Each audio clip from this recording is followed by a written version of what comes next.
Nicholas Copernicus प्रसिद्ध हैं दूरबीन के आविष्कार के लिए, यह बताने के लिए कि ग्रह सूर्य के चारों ओर चक्कर लगाते हैं, न कि पृथ्वी के। कैलकुलस की खोज के लिए, मानव शरीर की शल्य क्रिया का अध्ययन करने के लिए। तो फ्रेंड्स, इसका सही उत्तर हो जाएगा बी, यह बताने के लिए कि ग्रह सूर्य के चारों ओर चक्कर लगाते हैं, न कि पृथ्वी के। फ्रेंड्स, जब हमारा मानव सभ्यता उदय हो रहा था, उस समय ब्रह्मांड के बारे में जानकारी ज़्यादा नहीं थी।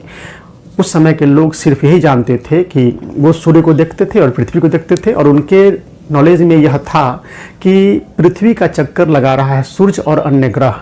इस सिद्धांत को कहते हैं जियोसेंट्रिक थ्योरी। यानी शुरू में जब नॉलेज नहीं था, दूरबीन का आविष्कार नहीं था, तो इतने शोध नहीं हो पा रहे थे, तो लोगों को यही समझदारी थी कि यही ब्रह्मांड है, यानी सूर्य और पृथ्वी में ही ब्रह्मांड पूरा है, और पृथ्वी का चक्कर लगा रहा है सूर्य और अन्य ग्रह। लेकिन बाद में चलकर कोपरनिकस ने इस सिद्धांत का खंडन किया, और उन्होंने जो नया सिद्धांत दिया उसे बोलते हैं हेलियोसेंट्रिक सिद्धांत, यानी सूर्य केंद्रीय सिद्धांत, जिसमें उन्होंने बताया कि पृथ्वी का चक्कर सूर्य और अन्य ग्रह नहीं लगाता है, बल्कि सूर्य का चक्कर पृथ्वी सहित अन्य ग्रह लगाते हैं। यानी ब्रह्मांड के केंद्र में पृथ्वी न होकर सूर्य है। इसे बोला गया हेलियोसेंट्रिक थ्योरी, यानी सूर्य केंद्रीय सिद्धांत। इसलिए पहली बार कोपरनिकस ने बताया था कि ग्रह सूर्य के चारों ओर चक्कर लगाते हैं, न कि पृथ्वी के। समझ गए बात? यानी पहले लोग यही जानते थे कि पृथ्वी का चक्कर लगा रहा है सूर्य और अन्य ग्रह, यानी कि ब्रह्मांड के केंद्र में पृथ्वी है। लेकिन यह बात गलत साबित हो गई जब कोपरनिकस ने बता दिया कि नहीं, सूर्य केंद्र में है और पृथ्वी सहित अन्य ग्रह सूर्य का चक्कर लगा रहे हैं। डिटेल देखिए इसका। क्लॉडियस टोलेमी, सबसे पहले जब ये विचारधारा थी तो मिस्र यूनानी परंपरा के प्रख्यात खगोल शास्त्री क्लॉडियस टोलेमी 140 ईस्वी में बताया था उन्होंने कि जियोसेंट्रिक थ्योरी, उन्होंने जो सिद्धांत दिया था टोलेमी, उसको बोलते हैं जियोसेंट्रिक थ्योरी। यानी पृथ्वी ब्रह्मांड के केंद्र में है। नाम से पकड़िए, जियोसेंट्रिक, यानी केंद्र में कौन है? पृथ्वी है।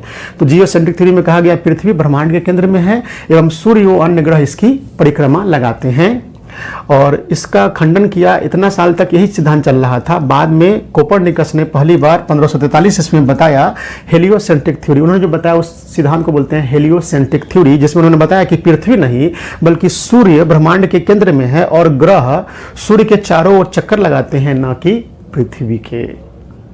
और इसी सिद्धांत के बाद भूगोल के अध्ययन में काफ़ी बदलाव आया, और ब्रह्मांड के खोज में नित्य नए आविष्कार होते चले गए, और आज भी ब्रह्मांड के रहस्य को जानने का वैज्ञानिक प्रयास कर रहे हैं। तो चलते हैं, हम लोग जान गए यहाँ पे कि जियोसेंट्रिक थ्योरी में क्या है, सेंटर में यानी केंद्र में पृथ्वी है, और सूर्य और अन्य ग्रह चक्कर लगाते हैं पृथ्वी का, जो ये गलत साबित हुआ। और नया सिद्धांत आया हेलियोसेंट्रिक थ्योरी, जिसको दिया है कोपरनिकस ने, और इस तरह से कोपरनिकस ने बताया कि नहीं, पृथ्वी केंद्र में नहीं है बल्कि सूर्य केंद्र में है।